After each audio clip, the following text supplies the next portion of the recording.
The spring ball at Ashcombe House had always been the finest evening of the London season. Every chandelier in the great ballroom blazed with 200 beeswax candles, their light catching the diamonds at every throat and wrist, scattering small fires across the ceiling. The orchestra, 12 musicians imported from Vienna at considerable expense, played a Viennese waltz with the kind of effortless precision that made even the stiffest English lords feel graceful on the floor.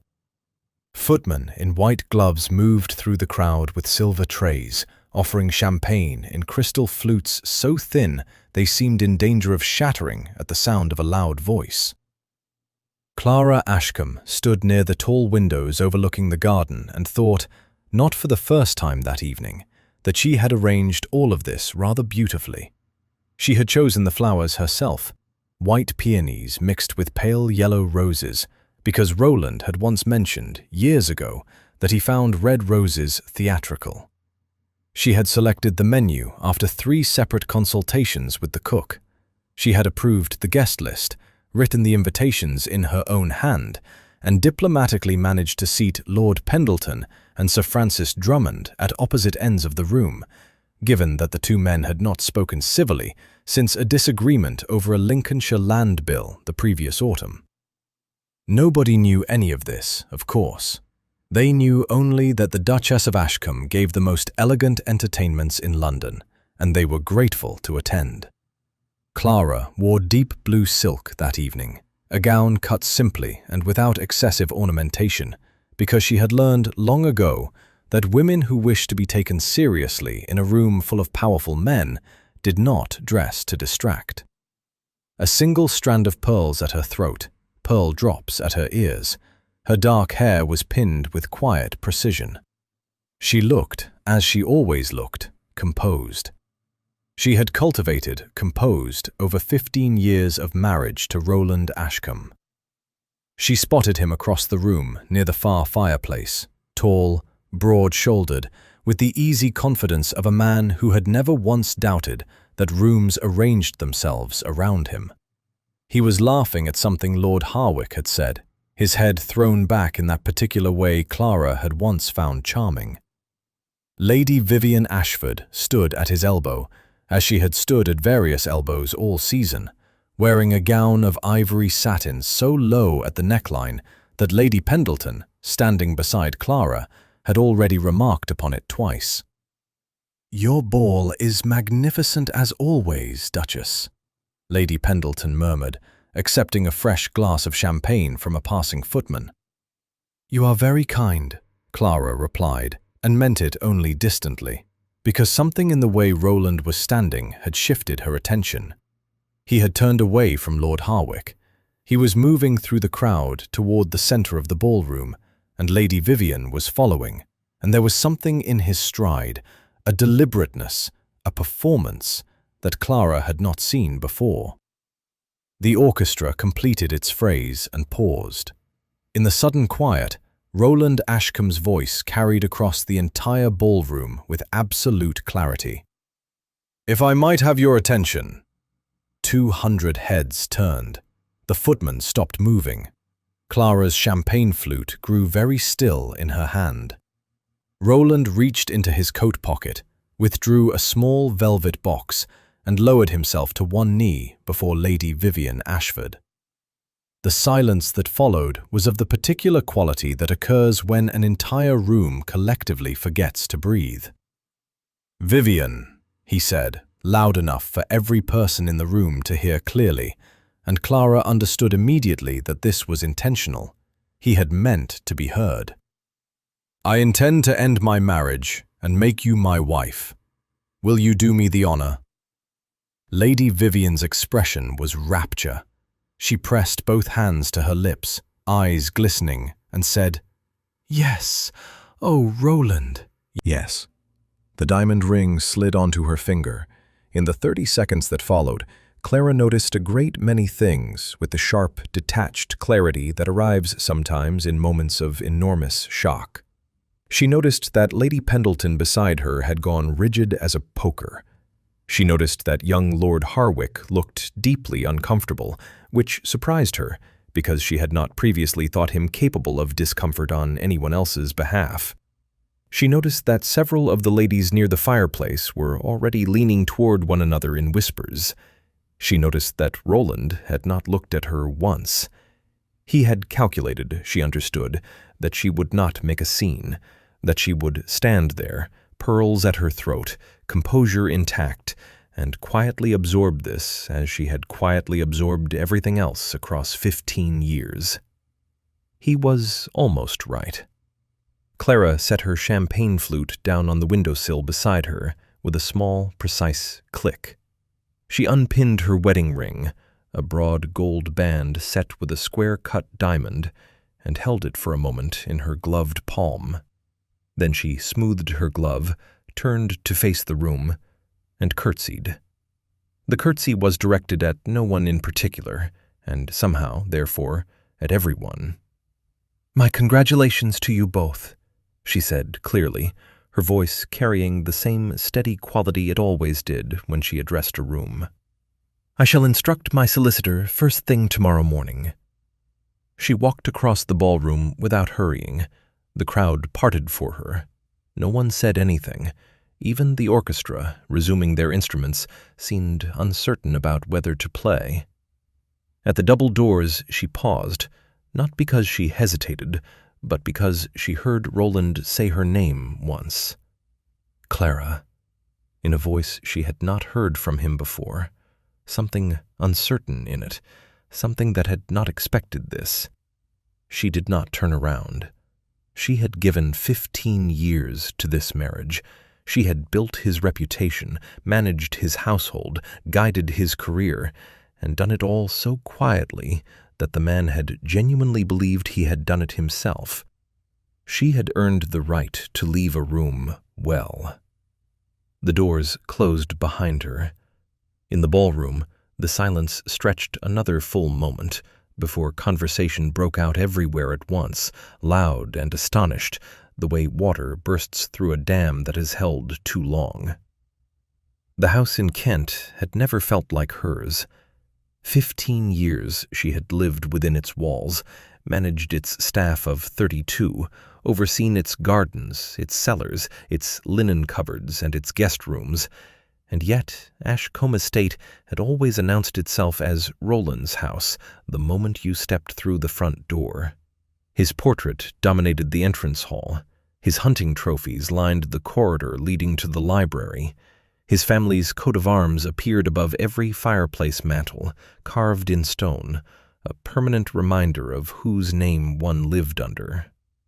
Clara arrived by post-chaise on a gray Tuesday morning, when the grounds were still wet from overnight rain, and the gravel drive sparkled unpleasantly in the weak April light. She had not sent word ahead. She wanted no fuss, no assembled staff, no tearful scenes in the entrance hall. She got them anyway. Mrs. Hartwell, the housekeeper, was waiting at the top of the front steps as though she had been standing there since Sunday. 60 years old, stout, with a face that had never learned to conceal what it felt, she took one look at Clara and pressed her lips together very tightly in the way that meant she was preventing herself from saying a great many things. "Your Grace," she said. "Good morning, Mrs. Hartwell. I shan't be long, 2 hours at most. I'll have tea brought to your sitting room." "Thank you, that would be kind." Clara moved through the house quickly and without sentiment, which was the only way she trusted herself to move through it at all. Her sitting room first, the small one at the back of the house that overlooked the walled garden, the room Roland had never bothered to enter because it contained nothing that interested him. She took her mother's writing desk, or rather the contents of its locked drawer, letters tied in ribbon, a small watercolor of the Wiltshire house where she had grown up, her mother's garnet brooch, a journal she had kept during her first year of marriage and had not opened since. She took her books, not all of them, there were too many, but the ones she had actually read, annotated in the margins in her small, precise hand, the ones that had kept her company during the long evenings when Roland was in London and the house felt like a well-furnished prison. Locke, Burke, a volume of Wollstonecraft she had kept covered with a plain binding, 3 novels she loved without apology. She left the jewelry Roland had given her over the years, the emerald set, the sapphire earrings, the diamond bracelet presented after the birth of the child they had lost in 1809 and never discussed again afterwards. She left all of it on the dressing table in precise arrangement, as though setting out pieces on a chessboard. When she came downstairs with her 2 traveling cases, she found the entrance hall was not empty. 4 of the housemaids stood in a row, awkward and red-eyed. Thomas, the elderly footman who had served her tea every morning for a decade, stood very straight with his chin elevated in the manner of a man determined not to show feeling. Young William, the hall boy, had apparently forgotten entirely about composure and was making no particular effort to hide that he had been crying. Clara stopped on the bottom stair. She had not prepared herself for this. She had prepared herself for a great many things over the past 2 days, working through them methodically in the small inn bedroom where she had spent Sunday night. But not this. "You have all been exceptional," she said, and was relieved to find her voice remained steady. "Every one of you. I want that clearly understood." Thomas cleared his throat. "It has been an honor, Your Grace, a genuine honor." She shook each of their hands, which was not a thing duchesses generally did with housemaids and hall boys, and she did not particularly care. Then she walked out to the waiting carriage, before the steadiness in her voice had any chance of failing her. The journey to Bath took the better part of 2 days, with an overnight stop at a coaching inn outside Marlborough, where the landlady recognized no one, and the beef stew was surprisingly good. Clara sat by the window of the carriage and watched England move past, the hedgerows, the church spires, the muddy market towns, the fat sheep in the fields, and allowed herself to feel, in private, what she had not permitted herself to feel in public. Not grief exactly, something more complicated than grief. 15 years compressed into 2 traveling cases and a locked drawer's worth of letters. She arrived in Bath on a Wednesday afternoon, when the city was going about its quiet business in the particular unhurried manner Bath had perfected over a century of providing refuge to people who needed to be somewhere other than London. She had arranged the townhouse through a solicitor, sight unseen, a narrow Georgian terrace on a respectable street, furnished simply, with a small garden at the rear and windows that let in the western light.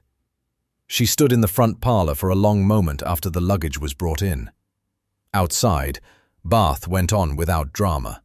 Horses on the cobblestones, a flower seller calling from the street corner, pigeons on the opposite rooftop. Clara unpinned her hat, set it on the table, and went to find where the previous tenant had kept the tea things. There was a great deal of work ahead of her. She found, somewhat to her own surprise, that the thought did not frighten her at all. Roland Ashcombe had always believed that success was a thing a man simply possessed, the way he possessed good bone structure or a title. It never occurred to him to question where it came from. The first week after the ball passed pleasantly enough. There was the business of the engagement announcement in the Morning Post, which Vivian read aloud 3 times at breakfast with increasing satisfaction.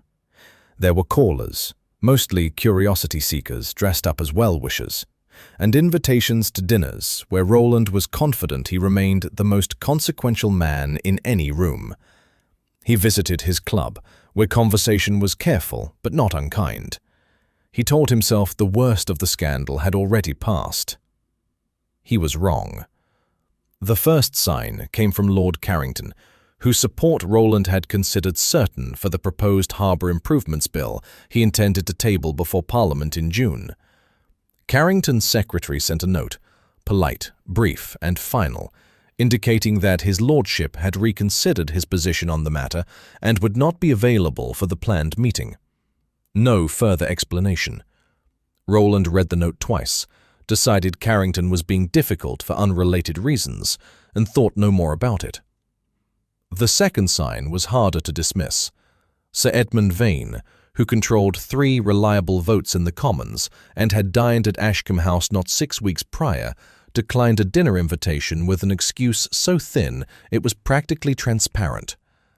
2 days later, Roland heard through his club that Vane had been seen having a very long and apparently agreeable luncheon with the Earl of Westbrook, who was Roland's most consistent political opponent. Roland began paying closer attention. He called upon the Prime Minister's secretary, a careful, precise man named Alderton, who had always received him with deference. Alderton received him with deference still, but there was something measured in it now, something that had not been there before, and Roland was experienced enough to feel the difference, even if he could not name it. "The memorandum on the wool tariff," Roland said, during a pause in their conversation. "I trust the Prime Minister found it persuasive." Alderton looked at him with an expression Roland could not immediately interpret. "The Prime Minister found it very persuasive, Your Grace, as he has found all such memoranda over the years." "Good. I shall have the next one prepared within the fortnight." Another pause. Alderton set down his pen. "Forgive me, Your Grace, and I ask only because the matter is of some practical importance to the office. But who precisely will be preparing it?" Roland stared at him. "I beg your pardon?" "The memoranda," Alderton said carefully, with the expression of a man choosing every word as though crossing a river on stepping stones. "They have always been exceptional, detailed, balanced, strategically acute. The Prime Minister has relied upon them considerably. I only ask because the last 3 were clearly composed by the same hand that wrote the trade correspondence of 1811 and the poor relief analysis of 1814, and I wondered—" He stopped himself, reorganized. "I wished to ensure continuity." The silence in the room became very loud. "I composed them," Roland said. Alderton said nothing. His expression said something, but his mouth said nothing, and Roland found that the combination was deeply unsettling. He left Whitehall in a carriage that suddenly felt too small and returned to the townhouse, where Vivienne was having her 3rd dress fitting of the week with a French modiste she had engaged at a cost Roland had not yet opened the invoice for. He stood in the doorway of the drawing room and watched her turn slowly on the footstool while the modiste adjusted a hem, and he thought about what Alderton had not said. That evening he went to his desk and pulled out the most recent memorandum, the wool tariff one, which he had submitted to the Prime Minister's office in February. He read it carefully. Then he read it again. He thought about how it had come to be written, and he found, with a discomfort he was not accustomed to, that the memory was oddly blurred. He recalled discussing the matter with Clara over supper. He recalled her asking questions, sharp, precise questions that he had answered impatiently. He recalled finding a draft on his writing table the following morning and making several small changes before sending it.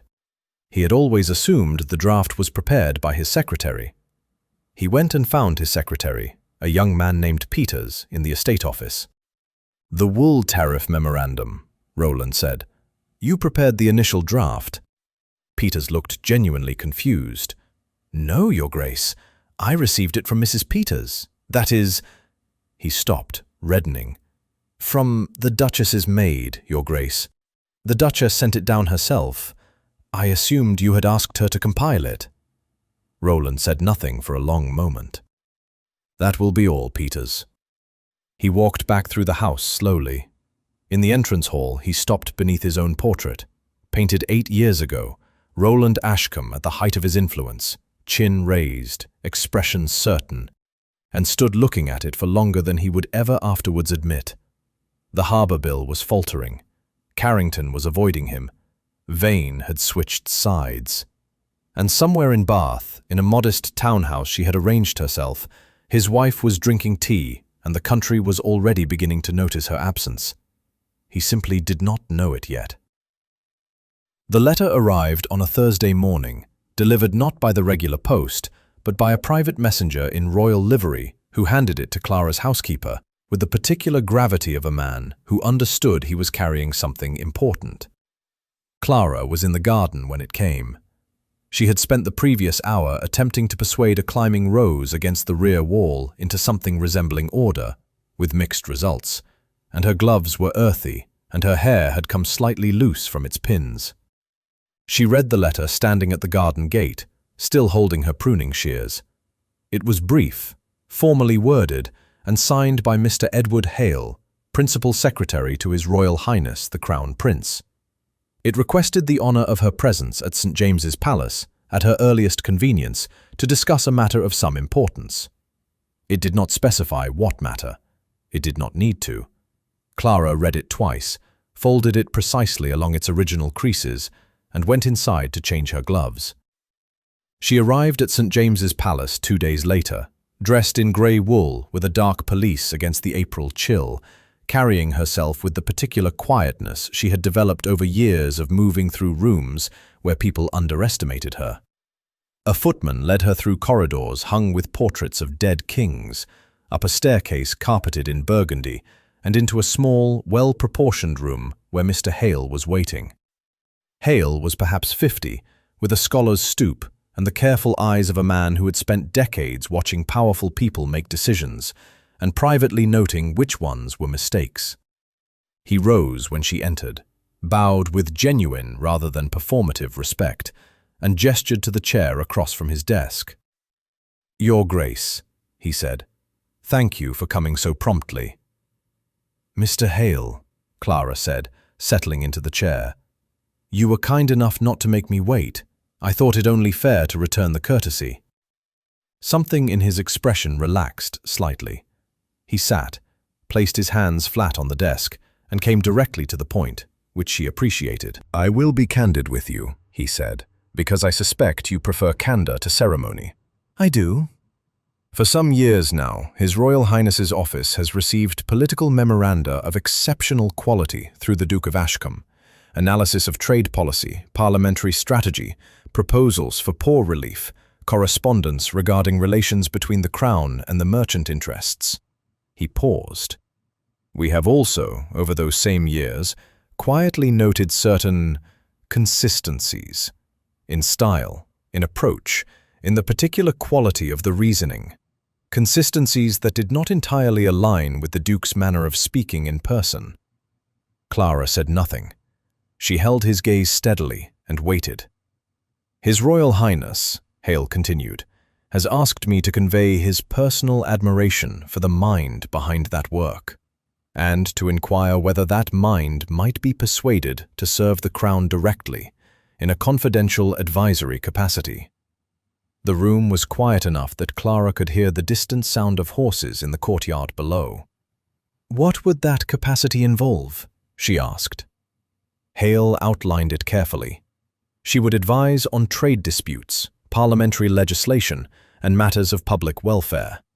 Her counsel would reach the Crown Prince through Hale's office, protecting her anonymity from wider court and public knowledge. She would not hold any formal position. Such things were not available to women in 1815, and they both understood this without either needing to say it plainly. But her influence would be real, her access considerable, and her work would carry genuine consequence. "And my present circumstances?" Clara said. "The divorce proceedings, the public nature of my situation. None of this gives the Crown Prince pause." Hale looked at her with something that might have been the faintest trace of amusement. "His Royal Highness is not in the habit of measuring a person's mind by their husband's behavior, Your Grace."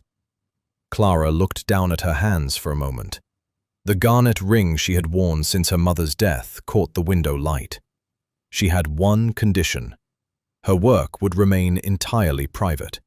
She had spent 15 years watching a man receive credit for her thinking, and she had no interest in engineering a situation where it happened again under different management. If her counsel was valued, it would be valued by those who actually knew its source.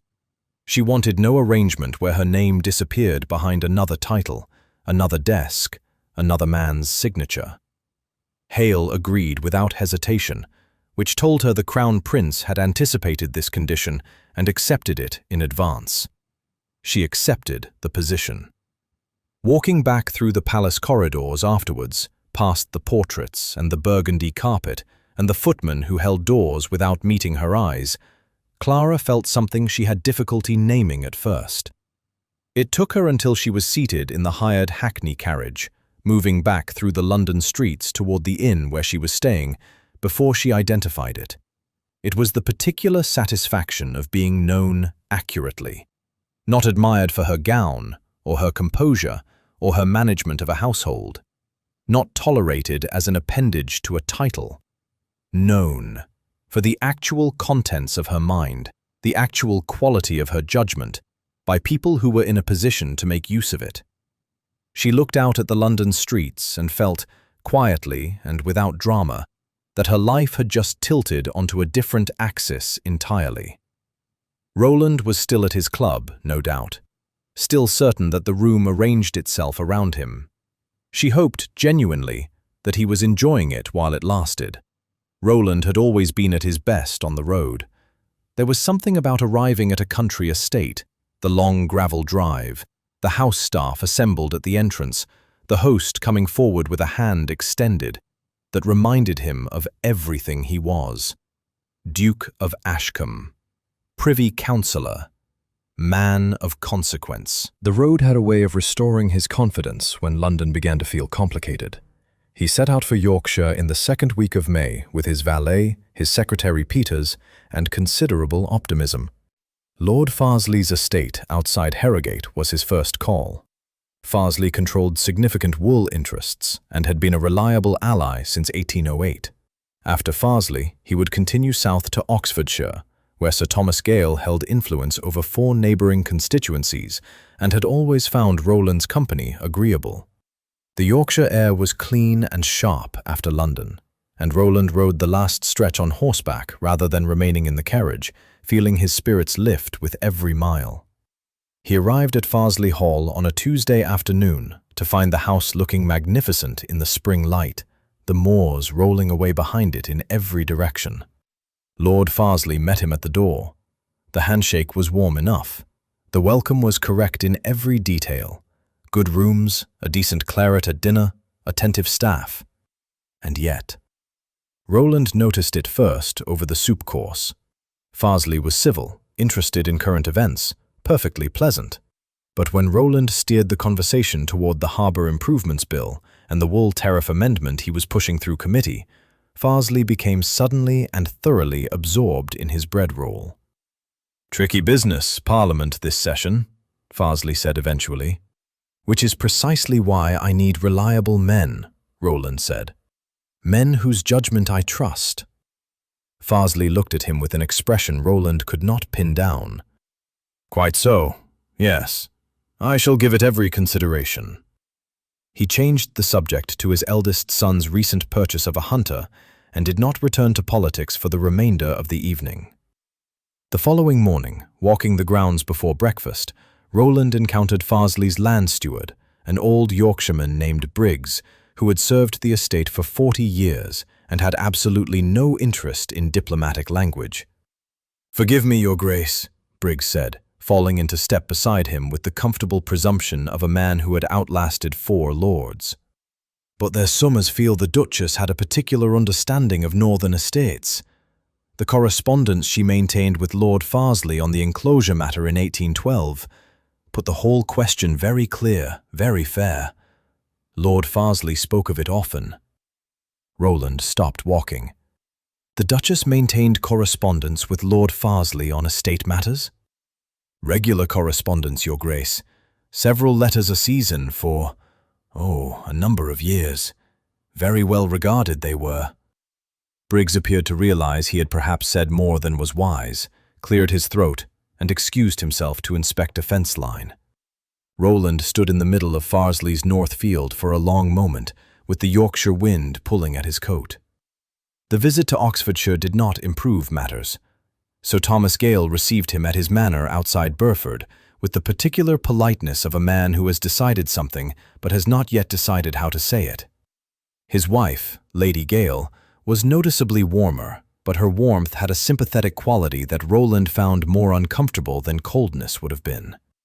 Over dinner, Sir Thomas's eldest daughter, A forthright young woman of about 22, who had clearly not been instructed to moderate herself, remarked that she had always found the Duchess of Ashcombe's letters on agricultural reform quite brilliant, and had copied several passages into her own commonplace book. "She wrote to you as well?" Roland said before he could stop himself. The daughter looked surprised. "She wrote to a great many people, Your Grace. Mama has a whole bundle from her on the question of parish poor relief. She had very specific proposals. Papa consulted them when he was advising the committee last winter." So Thomas Gale studied his wineglass with tremendous interest. Roland returned to his room that night and sat by the window looking out at the Oxfordshire darkness, doing something he was not practiced at and did not particularly enjoy. He was thinking carefully. Going back through years of alliances, negotiations, agreements, and relationships that he had always considered his own, and now examining each one with the new and deeply unwelcome question of how it had actually been built. The Harbour Bill, the Wool Tariff, the Poor Relief Committee, Farsley, Vane, Gale, Carrington. How many of them had been cultivated not by his visits and his club conversation and his confident handshakes, but by letters he had never read, written in a hand he had seen every day for 15 years, without ever once asking what it was working on.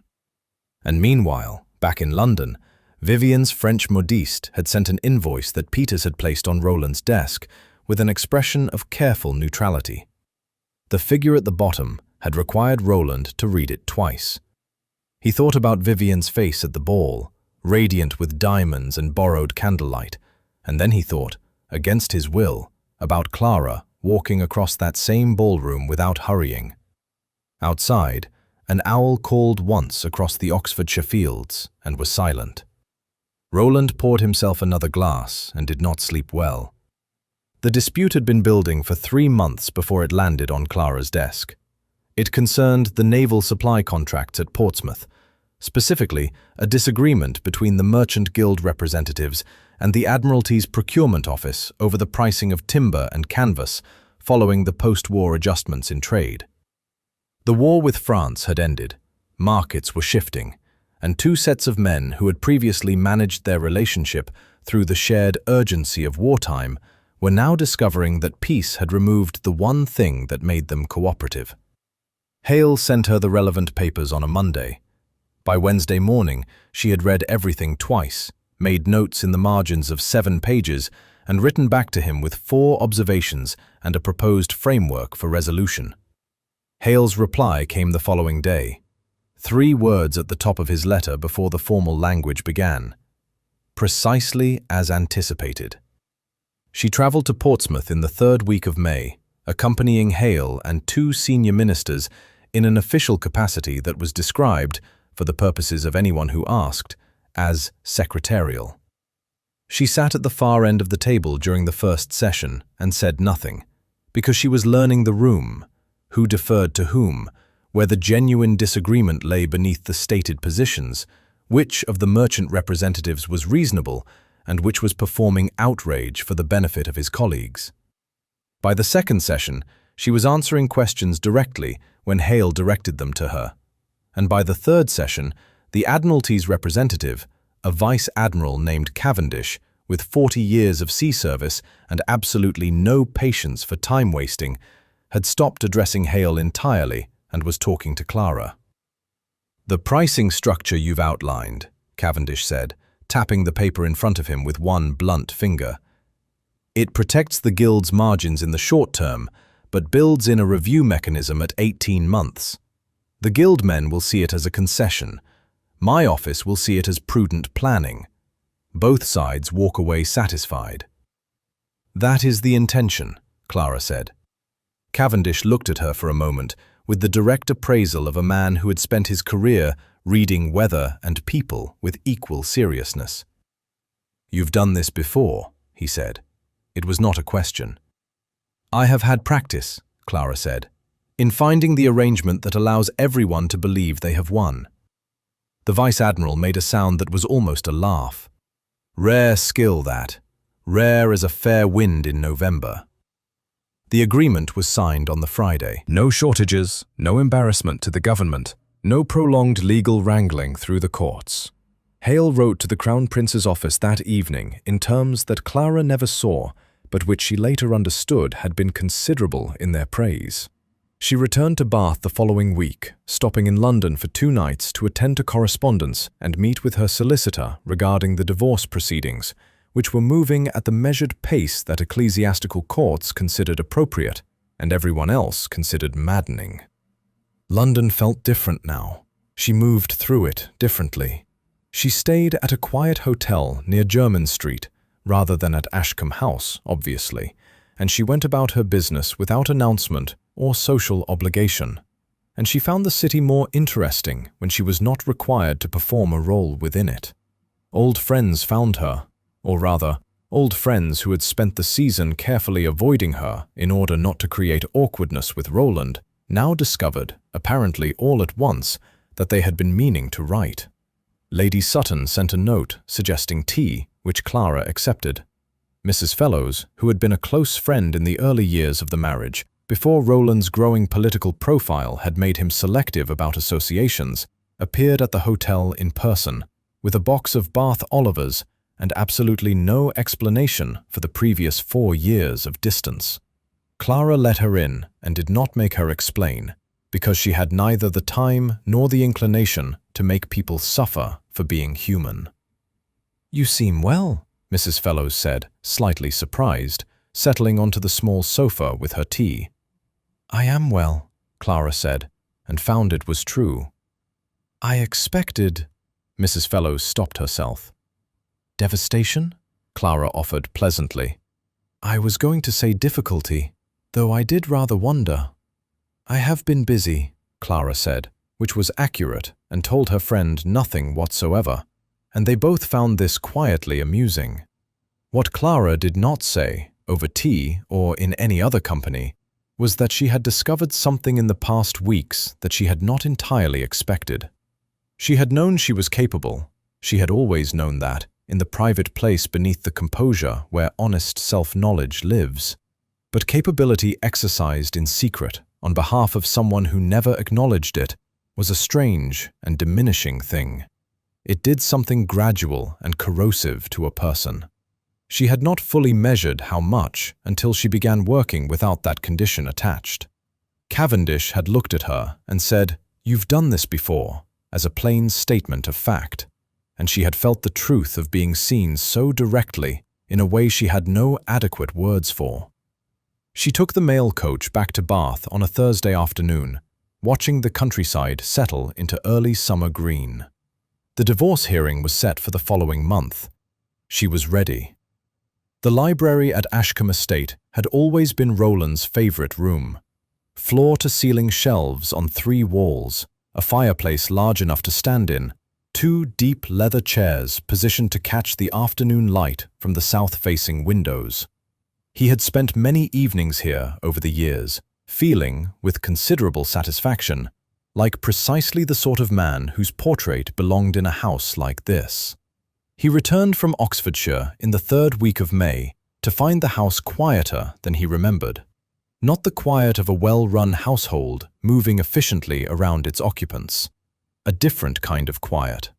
The kind that accumulates when the person who gave a place its atmosphere has left it.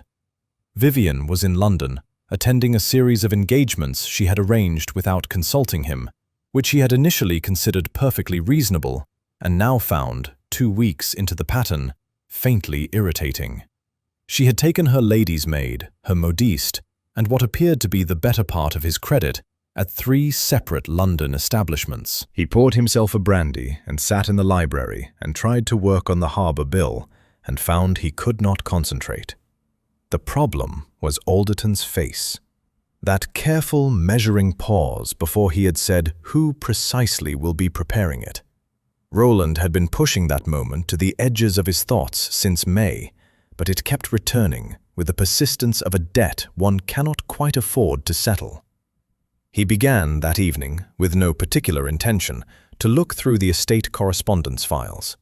They were kept in the library's lower cabinets, organized by year, going back decades.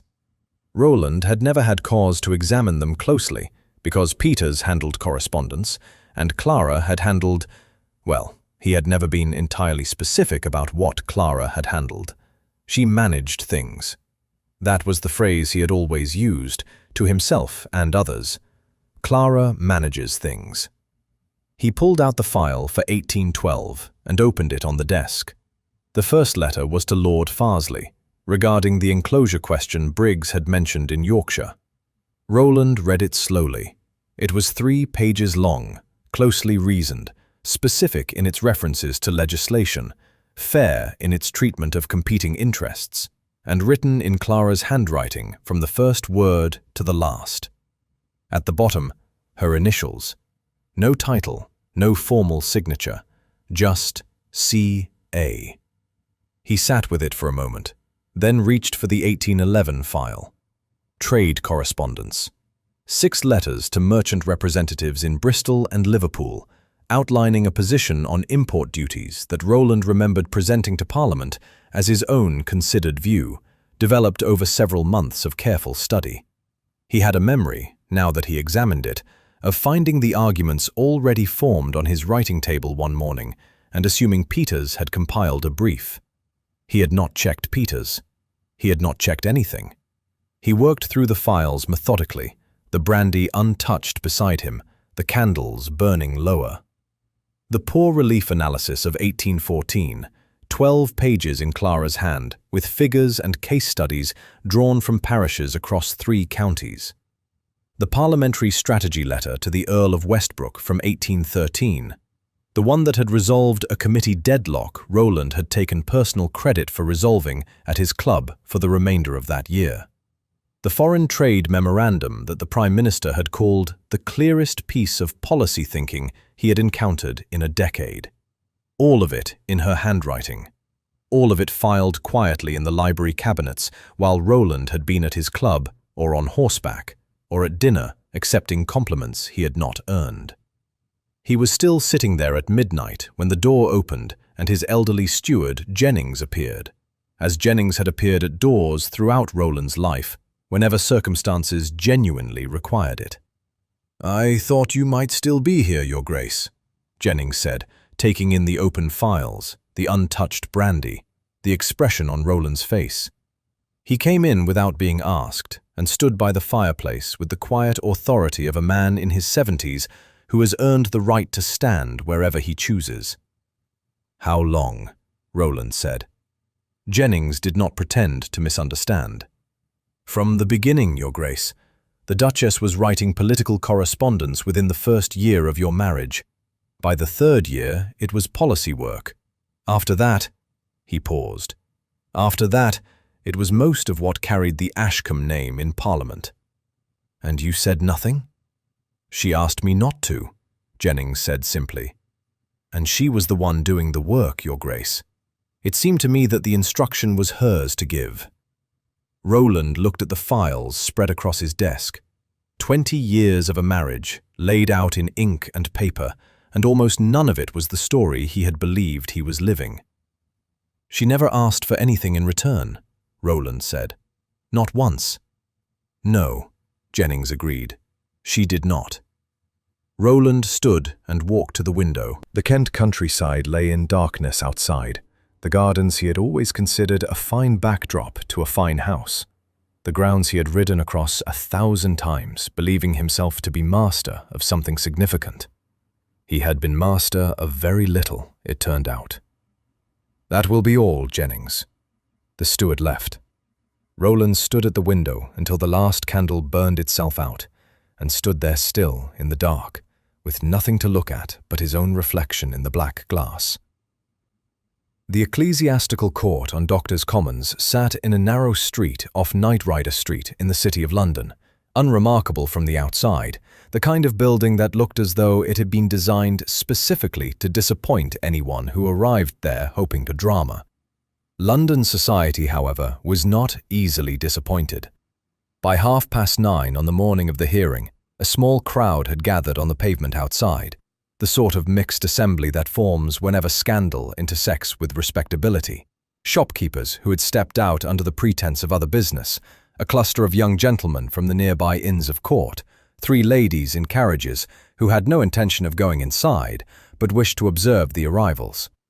2 newspaper correspondents stood at a discreet distance with the patient expressions of men who had learned that waiting was the larger part of their profession. Clara arrived at 9:45 in a hired carriage, accompanied only by her solicitor, Mr. Graves, a steady Lincolnshire man of 50, who had handled her affairs since the previous autumn and who possessed the invaluable quality of saying exactly what was necessary and nothing beyond it. She wore black, not the dramatic, performative black of a woman making a statement, but simple mourning silk, well cut and entirely without ornamentation, save for her mother's garnet brooch at the collar. Her hair was pinned with the same quiet precision it always was. She stepped out of the carriage without hesitation and walked to the court entrance without looking at the crowd, not because she was unaware of it, but because it was not the audience that mattered today. Roland was already inside. She saw him in the anteroom, standing by the window in a dark coat, his back partially to the door, thinner than she remembered, or perhaps only carrying himself differently, with less of the easy mass that confidence had always given him. He turned when she entered, and for a moment neither of them said anything. He looked, she thought, like a man who had not been sleeping. Clara. His voice was lower than she expected. The carrying quality it usually had in rooms was absent.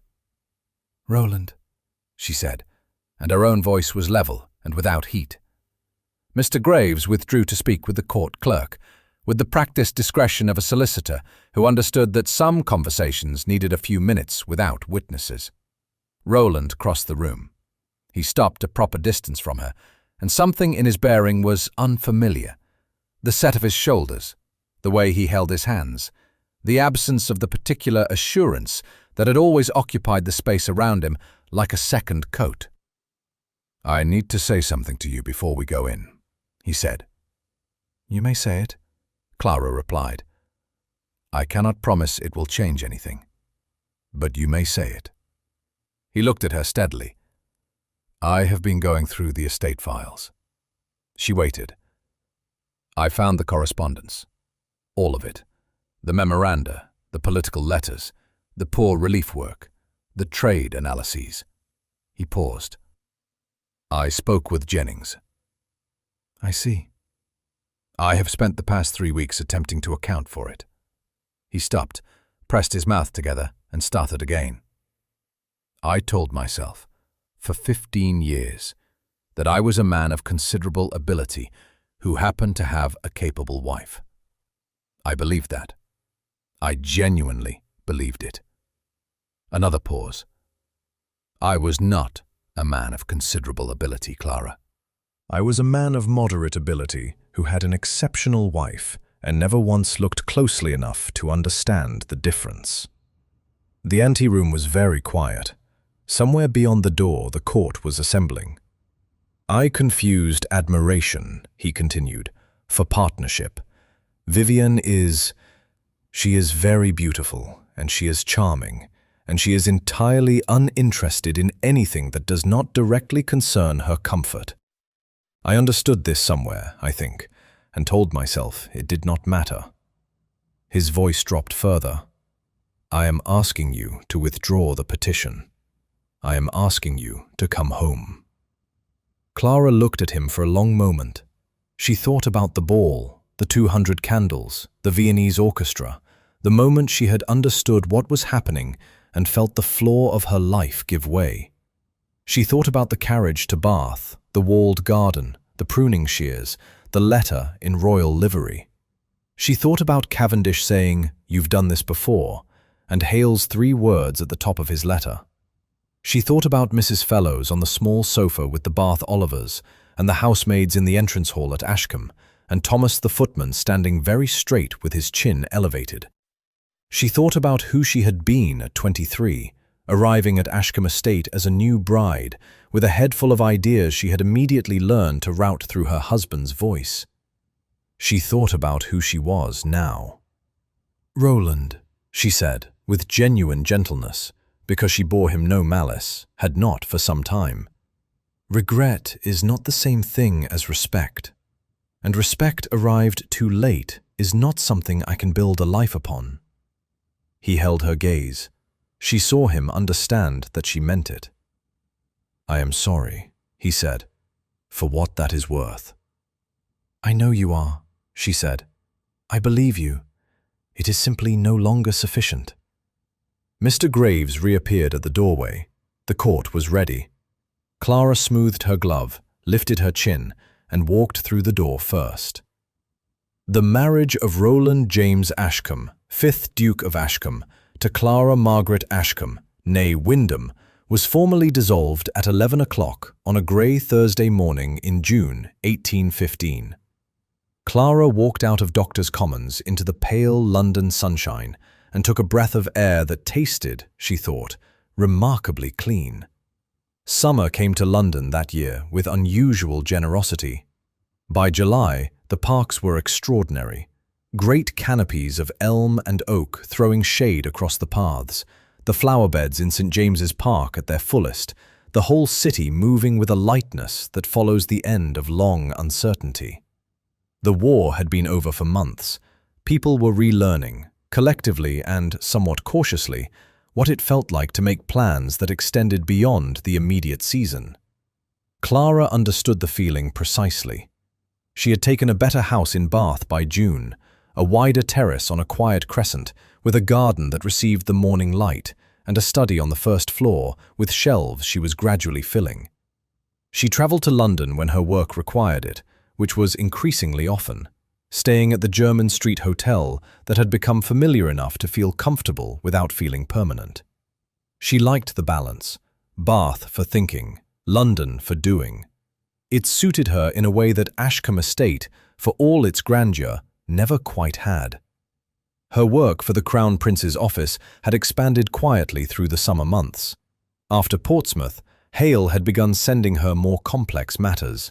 A dispute between the East India Company's trading representatives and a committee of Parliament, a proposed revision to the Poor Law that needed someone to identify which elements were genuinely reforming and which were merely performing reform.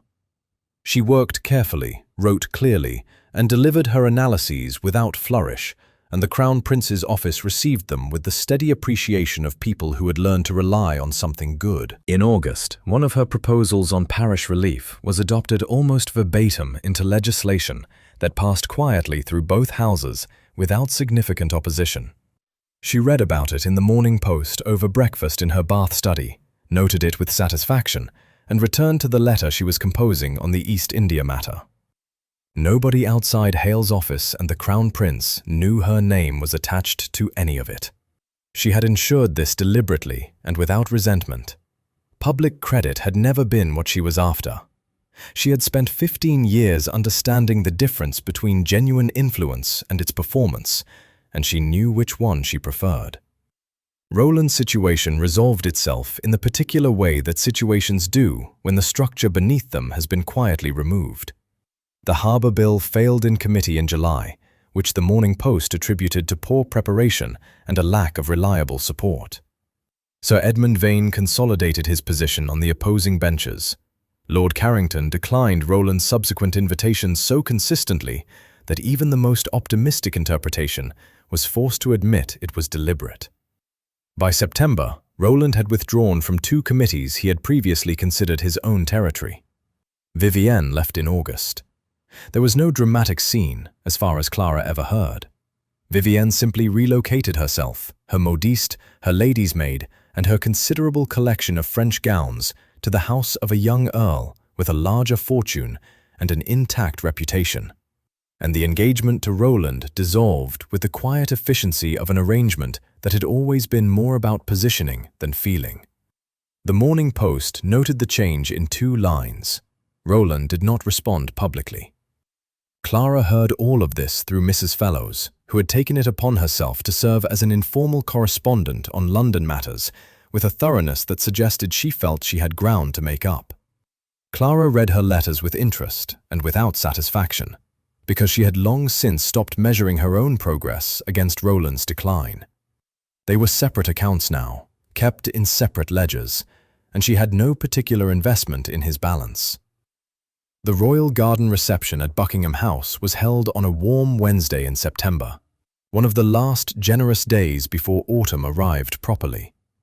Clara attended as part of the Crown Prince's advisory circle, a small, unannounced addition to the formal guest list that Hale had arranged with characteristic quietness. She was standing near the eastern garden wall with Hale and the Vice Admiral Cavendish, who had become, in the months since Portsmouth, something approaching a friend in the particular way that people become friends when they have worked well together under pressure. When she became aware of Roland across the lawn. He was standing with a small group near the rose garden, a little apart from the main gathering, and he was watching her. She met his gaze for a moment. He looked older than the spring, and he looked as though he understood why. He did not approach, and she was glad of it. There was nothing left to say that had not been said in the anteroom at Doctors' Commons, and they both knew it. She turned back to Cavendish, who was making a point about the East India proposal with the emphatic bluntness she had come to find genuinely entertaining, and she let the moment go entirely. A week later, she returned to Bath for the autumn. The study on the first floor was warm in the mornings, the garden was turning gold and bronze, and there was a letter from Hale on her desk with 3 new matters requiring her attention. She made tea, settled into her chair, pulled the first paper toward her, and began to read.